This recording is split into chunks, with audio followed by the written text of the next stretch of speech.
Podemos tener la certeza de que cuando nosotros estamos viviendo un momento difícil, porque pensamos que los momentos difíciles solamente son para los adultos, para los grandes, porque los grandes tenemos responsabilidades y tenemos que tomar decisiones, y entonces tenemos que enfrentar situaciones que se complican todos los días. Pensamos que solamente nosotros los grandes vamos a vivir cosas difíciles, pero también, ¿sabían que los niños también viven cosas difíciles? Y conforme van creciendo, aprenden a enfrentar las situaciones difíciles. Podemos bien enojarnos y hacer berrinche, o hacer un drama y molestarnos porque no queremos algo, porque las cosas no salieron como queríamos, o no nos dieron lo que esperábamos, o aprendemos a resolverlo, aprendemos a enfrentarlo. Pero así como aprendamos de niños a vivir y a hacer las cosas, así como aprendamos a hacerlo, así también de grandes lo vamos a hacer. Y me llama mucho la atención, en la Biblia hay un pasaje, hay una historia de la nación de Israel, que de repente en la nación de Israel fueron conquistados, fueron sometidos por otra nación, y todos sus jóvenes fueron llevados cautivos, fueron llevados presos a esta nación. Y se los llevaron para hacerlos sus esclavos, no para hacerlos famosos, sino para hacerlos sus esclavos. Y me llama mucho la atención que de todos estos jóvenes que se llevaron prisioneros y los llevaron cautivos a este lugar, estos jóvenes, había un grupo de jóvenes que decidió de todo corazón hacer caso a Dios antes que hacerle caso a la gente que lo había conquistado. Estoy hablando de Daniel, de Sadrach, Mesach y Abednego. Son 4 compañeros, 4 amigos que eran jóvenes. Cuando los llevaron cautivos eran muy jóvenes. Algunos historiadores dicen que tenían entre 13 y 14 años. Para mí eran todavía niños. Mi hijo tiene 16 años y todavía le digo que es un niño. Y ya tiene 16 años. Y digo, no, tú todavía eres un niño. Todavía te falta mucho por madurar. Y sin embargo, estos jovencitos, a pesar de ser tan jóvenes, digamos que tenían 14, 15 años que hayan tenido, se los llevaron cautivos y los hicieron prisioneros, los tenían en unas prisiones, en cárceles, en celdas, ahí detrás de unos barrotes de acero encarcelados, eran prisioneros. Y estos jóvenes tomaron la decisión en su corazón de obedecer a Dios. Y esto me llama la atención porque cuando las cosas son difíciles, cuando tenemos problemas, cuando las cosas no son como nosotros queremos, tenemos 2 opciones. O difícil que podamos estar enfrentando, la situación complicada que podemos estar enfrentando, podemos tomar la decisión de hacer lo correcto o dejarnos llevar por las circunstancias. Siempre todos vamos a tener situaciones difíciles, algunos más difíciles que otros. Algunos dicen, no me quedan los zapatos y para esa persona ya es el fin del mundo. Pero alguien no tiene para comer, alguien no tiene para vestir, alguien no tiene para sus necesidades básicas. Entonces la diferencia de necesidades de uno y otro son muy grandes. Pero aunque son necesidades distintas y son necesidades diferentes, no significa que no sean necesidades. Porque para el que no le queda el zapato es algo muy, muy difícil. Y es algo que no puede resolver, y tiene que ir con esos zapatos a la escuela, y tiene que andar con esos zapatos en la calle, y no tiene para otros zapatos, y para él es casi como el fin del mundo. Para aquel que no tiene que comer quizás no sea algo tan complicado, porque pueda resolverlo al siguiente día, o pueda resolverlo 2 días más adelante, y finalmente tenga que comer. O alguien más le ayude y le socorre y pueda darle de comer. Entonces, no podemos comparar las necesidades de unos con las necesidades de otros.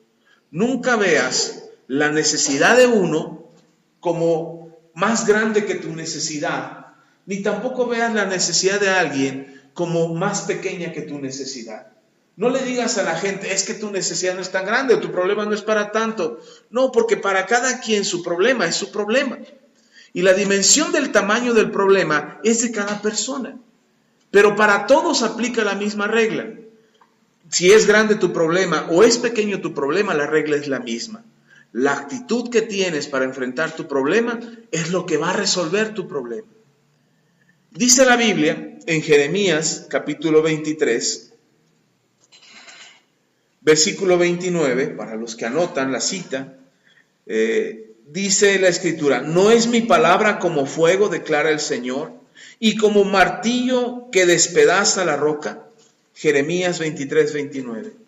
Dice el Señor a través del profeta: no es mi palabra, Dios hablando a través del profeta, dice: no es mi palabra como fuego o como martillo.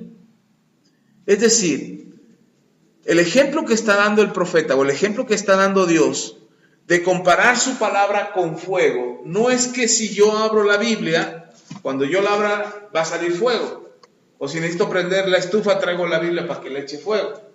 No se refiere a eso.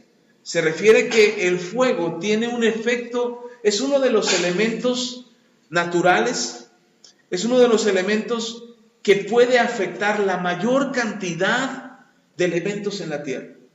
No hay elemento en la tierra, quiero pensar, no sé, no soy químico ni soy científico, pero quiero pensar que no hay elemento en la tierra que no sea alterado por el fuego.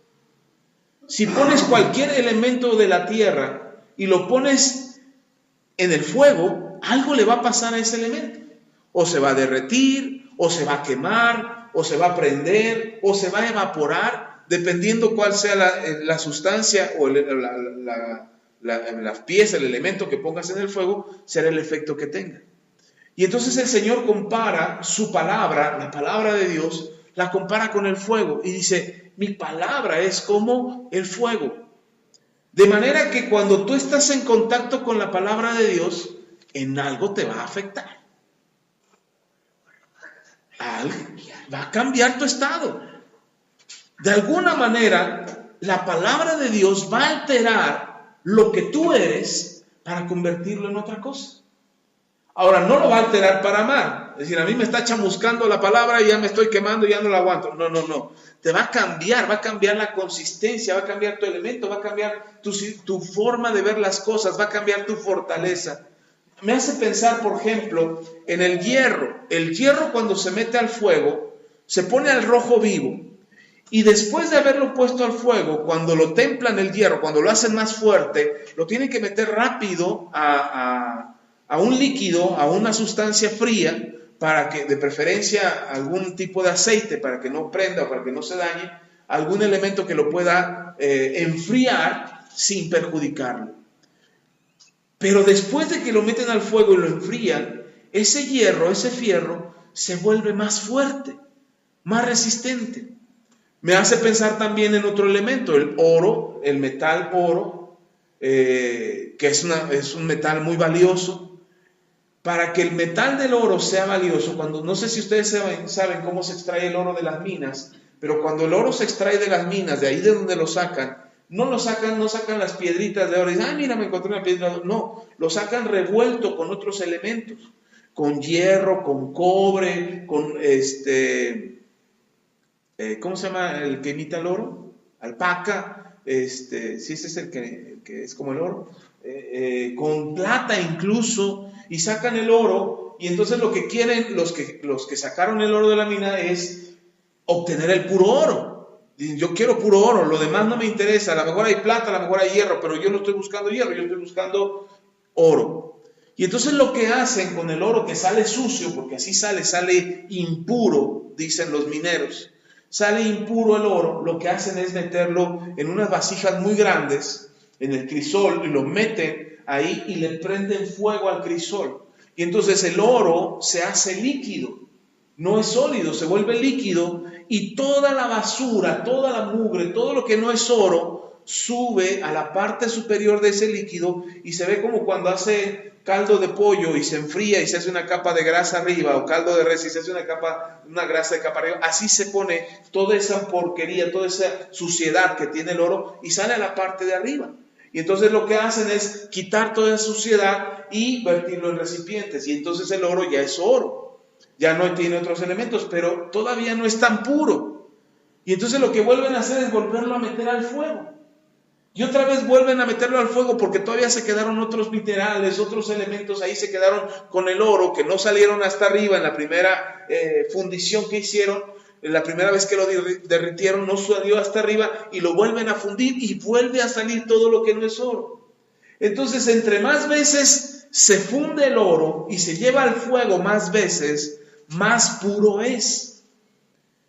Yo no sabía, pero la forma de medir el oro es en quilates. Los quilates, se supone que la cantidad de quilates es la pureza del oro. Y eso significa que entre menor sea el número, es mejor la calidad. Es decir, si el oro es de 14 quilates, no es tan puro como uno de 10 quilates o uno de 8 quilates.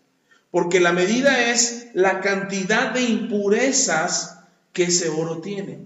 Y la forma de conseguir oro puro es la única forma que el hombre ha descubierto, porque no hay otra forma de lograrlo, es a través del fuego. Entonces dice el Señor a través de su profeta, mi palabra es como fuego. Inclusive la Biblia dice que nosotros somos perfeccionados como el oro, que tenemos que ser perfeccionados. Así es que entre más veces yo lea la Biblia, entre más veces me acerque a la palabra de Dios, mejor seré como persona. Tengo que ser mejor como persona. A lo mejor ahorita estamos a gusto como somos, pero llegará el momento que necesitamos sacar lo mejor de nosotros.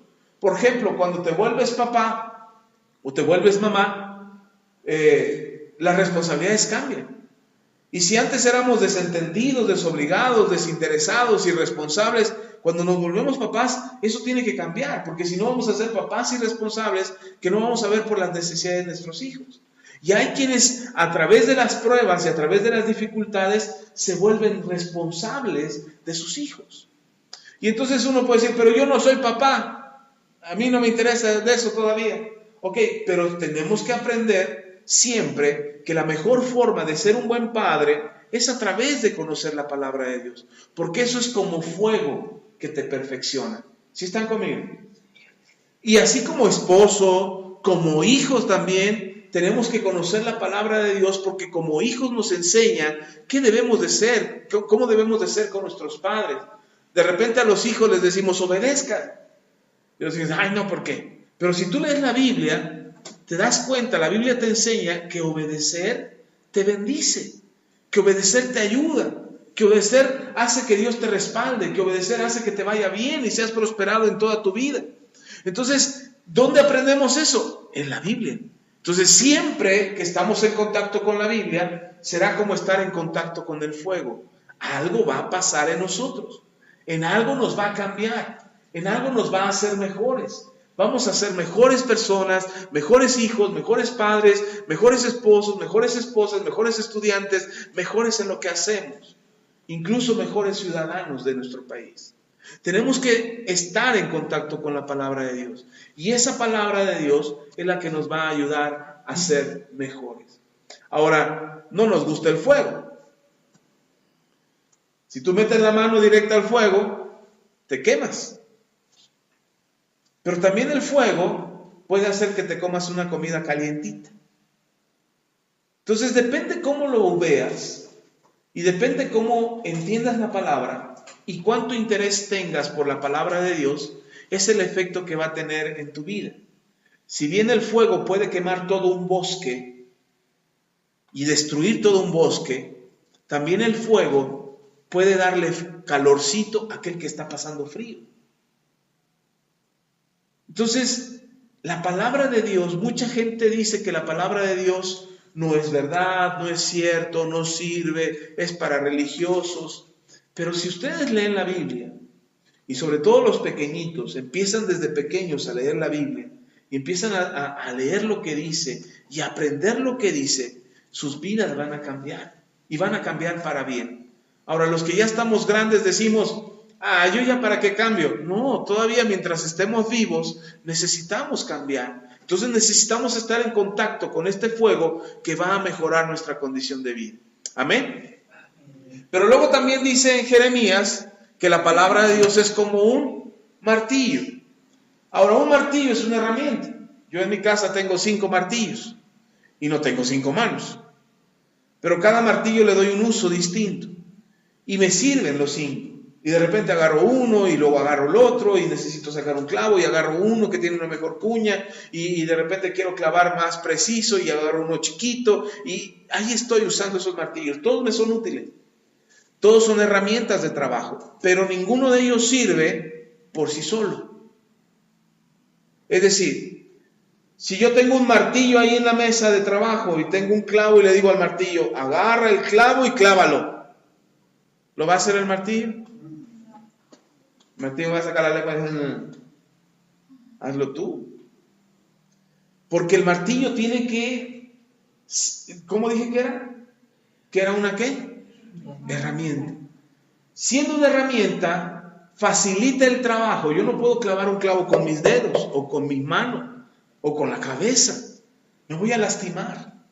Necesito algo que me ayude a clavar ese clavo. Y esa herramienta por sí sola no funciona. Entonces dice el Señor y compara su palabra con un martillo. Eso significa que no porque yo tenga una Biblia en casa, la ponga ahí en la media sala o en el comedor y la habla en un pasaje de la Biblia y la deje ahí abierta, mi casa se va a iluminar. Y mi casa va a estar bonita y todos nos vamos a llevar muy bien porque tengo la Biblia en la casa, la tengo abierta y entonces es la palabra de Dios. Y entonces, como es la palabra de Dios, así como por arte de magia, va a cambiar la vida de toda la familia. O yo tengo una Biblia y todo el tiempo la traigo bajo el brazo y aquí ando cargando mi Biblia y pienso que por cargar mi Biblia me va a ir muy bien. Voy a ser una buena persona. No me va a servir de nada.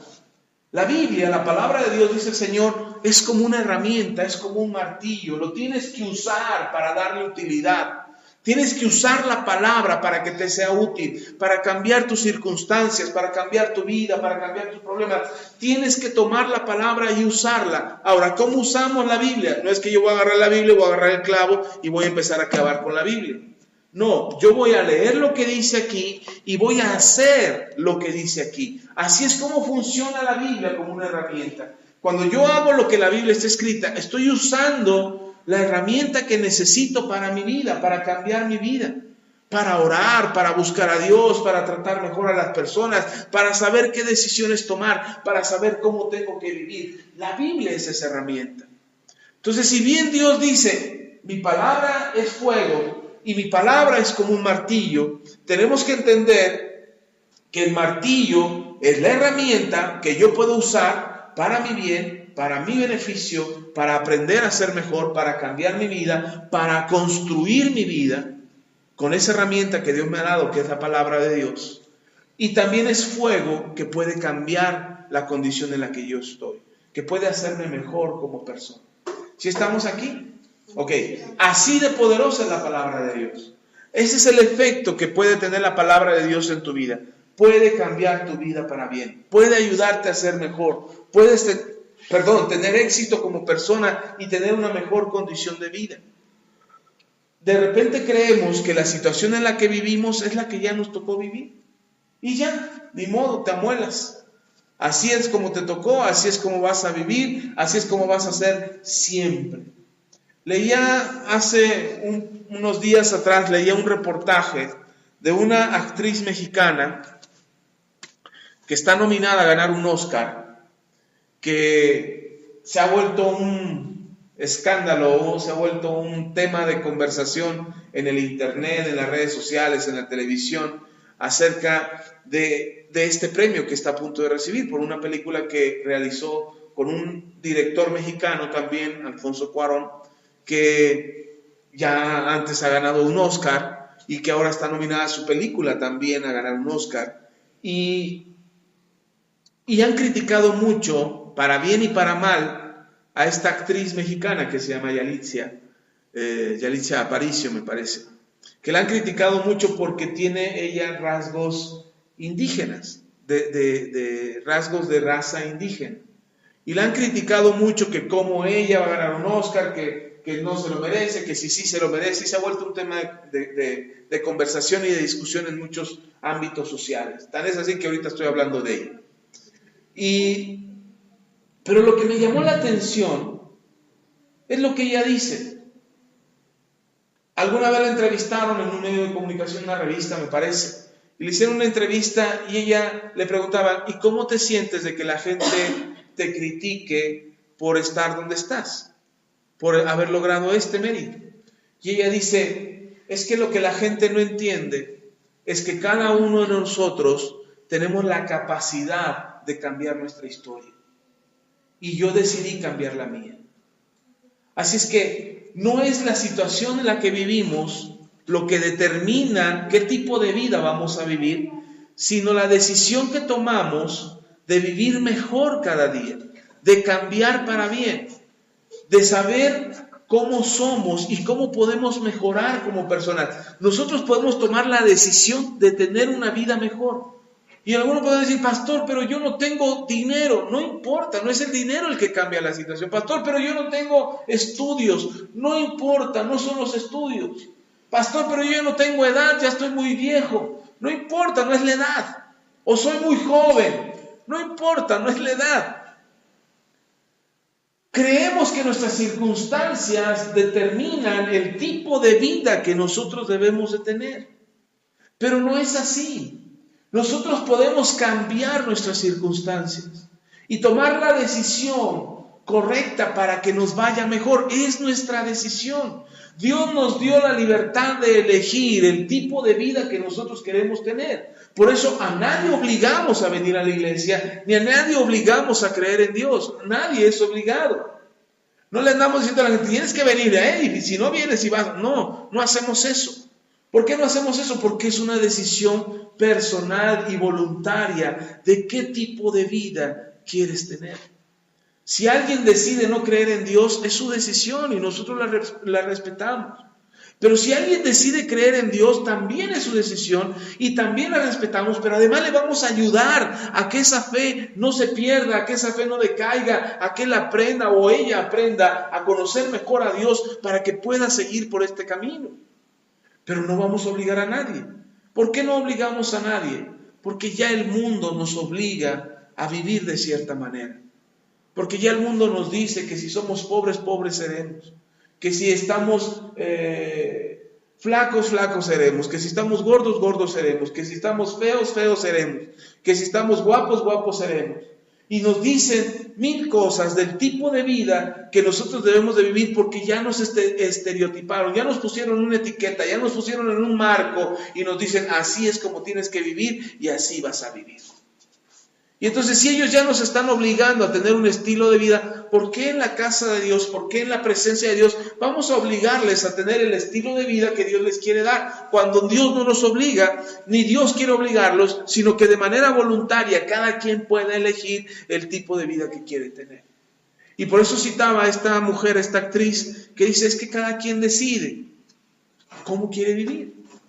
Y ella decidió ser actriz, y ella decidió hacer bien su personaje, y ella decidió actuar bien y actuar para esta película, decidió hacerlo, y ahora está nominada a un Oscar. Y no solamente está nominada a un Oscar, sino que ahora quieren contratarla para muchas más películas. Entonces, es decisión personal. Es decisión personal el cómo queremos vivir. Nosotros decidimos. ¿Y por qué les digo esto? ¿Por qué las circunstancias no nos pueden obligar a tener un estilo de vida? Porque les hablaba de estos jóvenes en el libro de Daniel, en el capítulo 3. No vamos a leer todo el pasaje, no nos va a alcanzar el tiempo para leer todo el pasaje. Pero quiero que veamos 2 momentos importantes en la vida de estos muchachos. Resulta que ellos, ya les expliqué que fueron llevados prisioneros, estaban cautivos.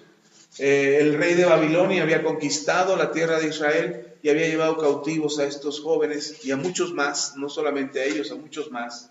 Pero destacan entre todos los que fueron cautivos o llevados prisioneros, destacan estos 4 muchachos. Y destacan ellos porque hay una diferencia. Todos eran esclavos, todos eran prisioneros y todos tenían que obedecer las reglas que les estaban imponiendo. Pero ellos, de repente, el rey Nabucodonosor, que era el rey de Babilonia, que los había conquistado, el rey Nabucodonosor hizo una estatua de él, una estatua de oro, que su altura era de 60 codos. 60 codos es algo así como 30 metros. Imagínense, una estatua de 30 metros. Es como un edificio de 10 pisos más o menos. Poquito más, poquito menos, no lo sé. Pero imagínense un edificio de 10 pisos o 5 veces esta casa de 2 pisos. 5 veces la casa hacia arriba. De ese tamaño era la estatua. Y toda estaba hecha de oro. Y el rey hizo esa estatua de él, y quería que toda la gente de todo el país y de las regiones cercanas, que todo el país se inclinara ante esta estatua. Que se postrara ante él, que cuando sonaran los instrumentos, porque sonaban los instrumentos de vez en cuando, que cada vez que sonaban los instrumentos, toda la gente, no importaba qué estaba haciendo, no importaba qué estaba realizando, no importaba la labor, si estaba en el trabajo, si estaba durmiendo, si estaba enfermo, no importaba. Al momento de sonar los instrumentos, todos tenían que inclinarse ante la estatua. Esa era la indicación. Y el que no se inclinara ante la estatua iba a ser asesinado, iba a ser ejecutado, lo iban a castigar con la muerte a aquellos que no obedecieran este mandamiento del rey Nabucodonosor. Y entonces estos jóvenes, de los que les hablé, Sadrach, Mesach y Abed-nego, estos jóvenes iban todos los días a sus labores, a su oración, ellos oraban, ellos buscaban a Dios, y de repente sonaban los instrumentos y ellos no se inclinaban. Ellos no se postraban ante la estatua de Nabucodonosor. Y entonces los enemigos de ellos, porque ellos eran alguien importante en la ciudad, los enemigos de ellos los vieron y los acusaron con el rey. Les estoy contando toda la historia, ustedes la pueden leer con calma ahí en el capítulo 3 de Daniel. Ahí está en Daniel y la pueden leer después con calma. Les estoy contando la historia para llegar al punto que quiero llegar. Y entonces los acusan con el rey y el rey los manda a llamar y les dice el rey, ustedes tienen que obedecer también las reglas. Ustedes también tienen que inclinarse y tienen que postrarse ante la imagen que yo he levantado. Y entonces le avisan al rey que ellos no se inclinaban, y entonces dice el rey Nabucodonosor en el capítulo 3 de Daniel, versículo 13, dice: entonces Nabucodonosor dijo con ira y con enojo que trajesen a Sadrach, Mesach y Abed-nego. Al instante fueron traídos estos varones delante del rey. Y habló Nabucodonosor y les dijo: es verdad, Sadrach, Mesach y Abed-nego, que vosotros no honráis a mi Dios, ni adoráis la estatua de oro que he levantado. Ahora pues estáis dispuestos para que al oír el son de la bocina, los instrumentos, de la flauta, del tamboril, del arpa, del salterio, de la zampolla y de todo instrumento de música, os postréis y adoréis la estatua que he hecho. Lo que está diciendo el rey es, cuando ustedes están dispuestos a que cuando se escuche la música, ustedes se van a postrar, porque será la ley. Si no lo hacían, iban a ser ejecutados. Y entonces dice la Biblia, porque si no la adoráis, en la misma hora seréis echados en medio de un horno de fuego ardiendo, y que Dios será aquel que os libre, dice el rey, y que Dios será aquel que os libre de mis manos. Versículo 16 dice: Sadrach, Mesach y Abed-nego respondieron al rey Nabucodonosor diciendo: no es necesario que te respondamos sobre este asunto. He aquí, nuestro Dios, a quien servimos, puede librarnos del horno de fuego ardiendo, y de tu mano, oh rey, nos librará. Imagínense, el rey les acaba de decir que en ese momento iba a sonar los instrumentos y quería verlos que se inclinaran, y que si no se inclinaban estaban listos para ser echados al horno de fuego. Y ellos dice, y si los echo al horno de fuego, ¿quién los va a salvar? Como el Chapulín Colorado que dice, ¿quién podrá defenderme? Ellos le están preguntando, ¿quién podrá defendernos? Y ellos dicen, no necesitamos contestar esto porque nosotros sabemos que el Dios a quien nosotros servimos, Él nos librará del fuego. Tú nos quieres mandar al fuego por algo que nosotros no queremos hacer. Y no es que quisieran ser desobedientes al rey, no es que iban a desobedecer al rey, pero para ellos era más importante obedecer a Dios antes que al rey. Y el rey les estaba dando un mandamiento que estaba en contra de los mandamientos que Dios le había dado. Dios les dijo a los israelitas: no se inclinen ante ninguna imagen.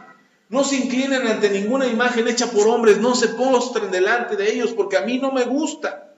Eso es lo que Dios les había dicho a los israelitas, y ellos lo sabían. ¿De dónde lo sabían? De la palabra de Dios. ¿De dónde conocían ese mandamiento? De la palabra. Ellos conocían la ley, ellos conocían los mandamientos de Dios, habían leído los mandamientos de Dios y lo sabían. Entonces, en el momento que el rey les dice: los voy a quemar en el horno de fuego, porque ustedes están desobedeciendo, ellos dicen: bueno, aviéntanos al horno de fuego y Dios nos va a salvar. Pero miren lo que dicen, no solamente dicen Dios nos va a salvar, vean lo que dice en el versículo 18. Y si no nos salva, debes de saber, oh rey, que no serviremos a tu Dios, ni tampoco adoraremos la estatua que has levantado. Es decir, dicen Sadrach, Mesach y Abednego: si tú quieres echarnos al fuego, Dios nos va a librar. Pero si Dios no nos libra, es decir, si Dios no nos salva del fuego, de todas maneras, no nos vamos a inclinar ante tus dioses, ni ante tu imagen, ni ante esa estatua de oro que tú has levantado. Imagínense qué convicción, qué seguridad de estos muchachos, para decir: no vamos a hacer lo que tú nos estás pidiendo. Por eso les digo que las circunstancias no nos pueden obligar a tener una vida que nosotros no queremos tener. Si a mí no me gusta la vida que yo estoy viviendo ahora, yo puedo cambiarla. Tengo la posibilidad de cambiarla. Ahora, la mejor manera de cambiar mi vida es escuchando a Dios, siguiendo a Dios. Ellos no se están poniendo rebeldes contra el rey diciendo: no te obedecemos y hazle como quieras, no te vamos a obedecer. Ellos no están diciendo eso. Están diciendo: nosotros tenemos la prioridad de obedecer a nuestro Dios. Queremos primero obedecer a nuestro Dios. Y eso es lo que le están diciendo al rey. Y entonces el rey se sorprende y dice: caray, estos me salieron bravos, quieren que los eche al horno de fuego. Y ellos dicen, confían mucho en su Dios. Y ellos responden: y si Dios no nos salva, de todas maneras, no nos vamos a inclinar. Porque Dios nos salve o Dios no nos salve, nosotros queremos obedecer a Dios. Ese es el corazón de estos muchachos. Ellos no están confiando en sus circunstancias ni en su capacidad para ser librados del fuego. Ahora, no piense que el fuego era así como 3 palos prendidos y ahí los iban a echar. No, era un horno de fuego. ¿Para qué se usaba el horno de fuego? Para fundir. ¿Qué acababan de hacer? Una estatua de oro. Necesitaron muchos hornos de fuego para hacer una estatua de ese tamaño. Entonces, hornos tenían. Y no eran hornos pequeños. Tan es así que dice el rey: los vamos a echar ahí. No era como un horno de la estufa donde puede echar a uno. Iban a echar a los 3 al mismo tiempo. Tenía que ser un horno muy grande. Y entonces el horno era lo suficientemente grande para que cupieran los 3. Ahí fundieron el oro con el que hicieron las estatuas. El diablo siempre va a usar, el enemigo siempre va a usar las cosas que él tiene para tratar de destruirnos. Pero me gusta lo que dicen estos muchachos. Aunque Dios no nos salve, no vamos a hacer lo incorrecto, vamos a hacer lo correcto. Y lo correcto es obedecer a Dios. Así es que el rey se enoja, suenan los tamboriles, suenan los instrumentos, se hace la música y todos se inclinan, menos Sadrach, Mesach y Abednego.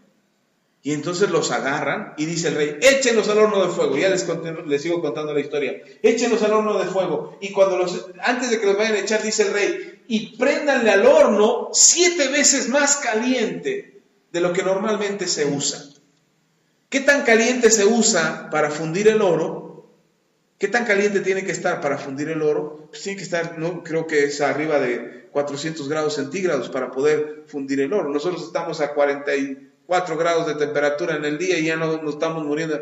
Ay, está muy caliente el día. Ahora imagínense a 400 grados. 10 veces más caliente de lo normal. de nuestra temperatura. Nuestro cuerpo tiene que estar, para que estemos bien, tenemos que estar a menos de 37 grados centígrados. Cuando nuestro cuerpo se empieza a calentar, porque haces ejercicio, porque te da mucho sol, porque estás cansado, empiezas a sudar. El sudor no es un problema, el sudor es una forma de enfriarse. Tu cuerpo se quiere enfriar y por eso suda. Por eso cuando alguien está enfermo y le da temperatura, empieza a sudar.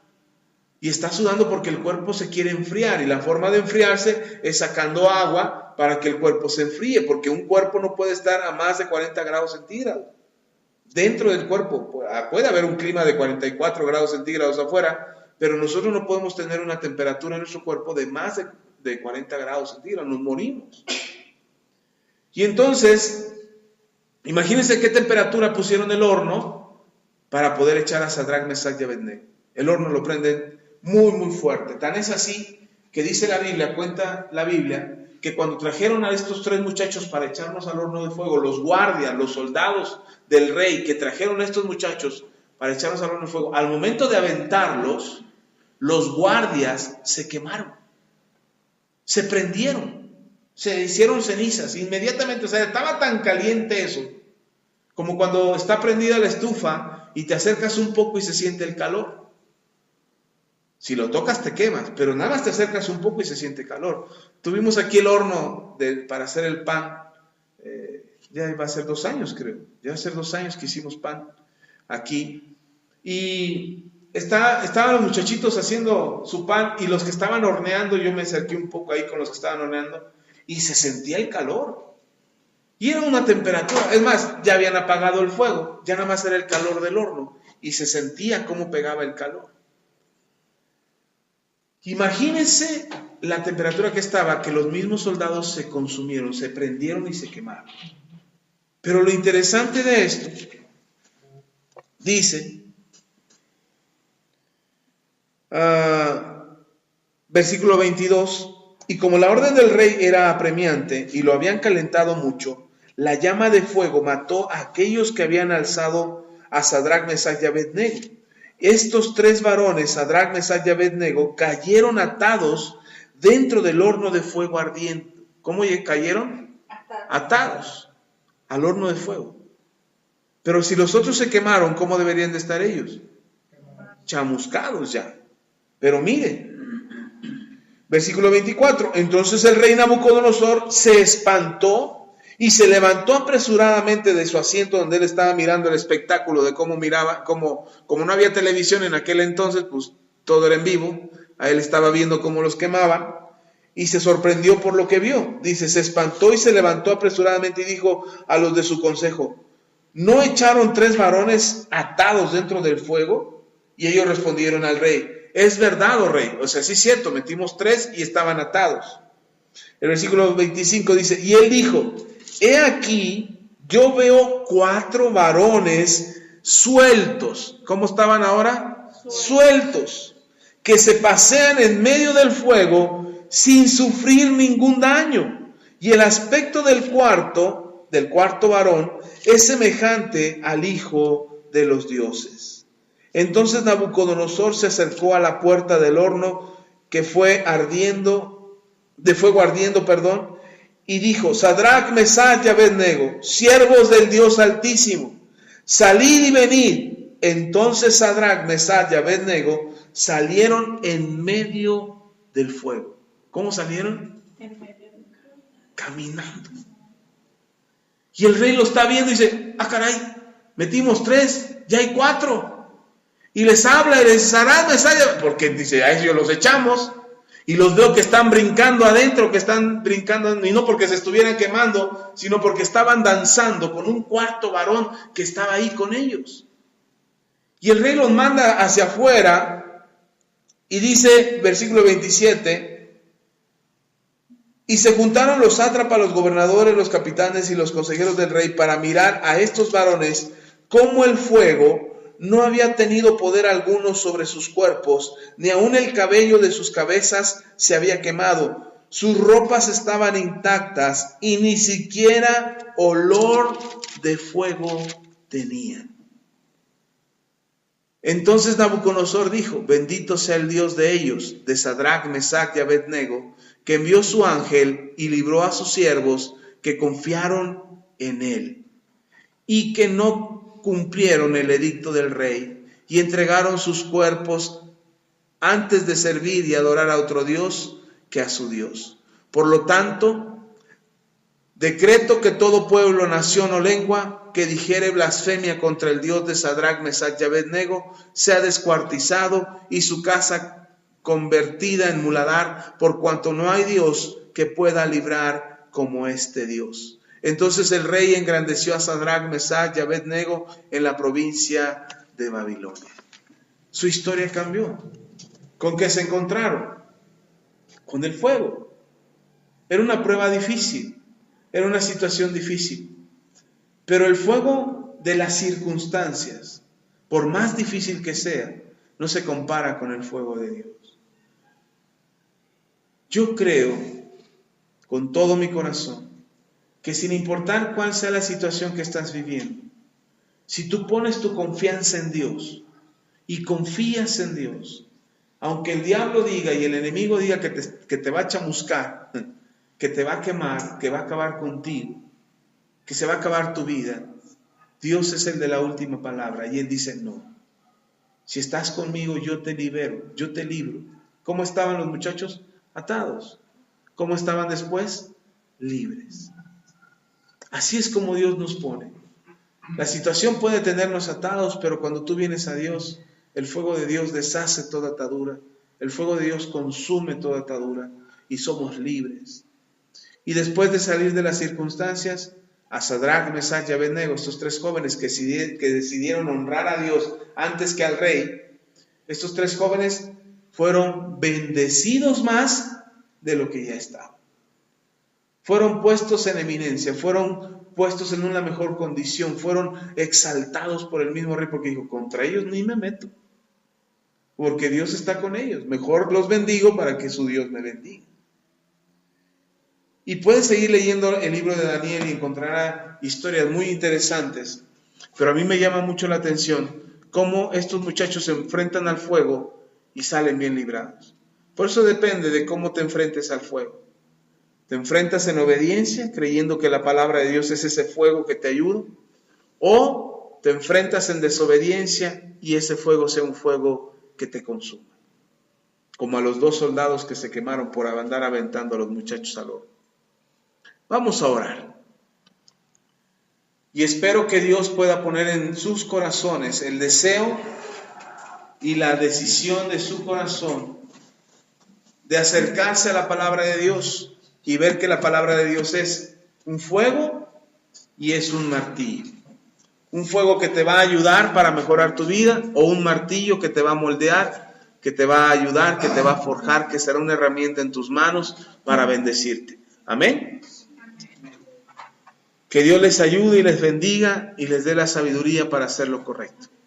Vamos a orar. Padre, te damos toda la gloria, la honra y la alabanza. Muchas gracias por tu fidelidad, gracias por tu palabra, porque tu palabra es verdad. Y te pido, Padre, en el nombre de Jesús, que guardes el corazón de todos mis hermanos que han escuchado esta palabra, que han recibido esta palabra. Te pido que cambies sus corazones para que ellos puedan ver que sus circunstancias no van a determinar el tipo de vida que ellos van a vivir, sino que al contrario, ellos podrán experimentar tu bendición y tu favor y cambiar sus vidas para bien. Tendrán éxito, serán prosperados, desde los más pequeños hasta los más grandes. Todos y cada uno de ellos recibirán tu bendición. En el nombre de Cristo Jesús, a ti la gloria. Amén y amén. Entonces no le tengamos miedo a la palabra de Dios. Alguien me dijo alguna vez, esa persona no sabía nada, pero esa persona me dijo, leer la palabra te vuelve loco. No leas la Biblia, te va a volver loco. Yo le digo, pues sí te vuelve loco, pero te vuelve loco por Dios. Vas a tener un hambre incansable de Dios, vas a tener un deseo enorme por conocer a Dios. Pero ya vieron que no vuelve loco, que es fuego, sí es fuego, y es un martillo.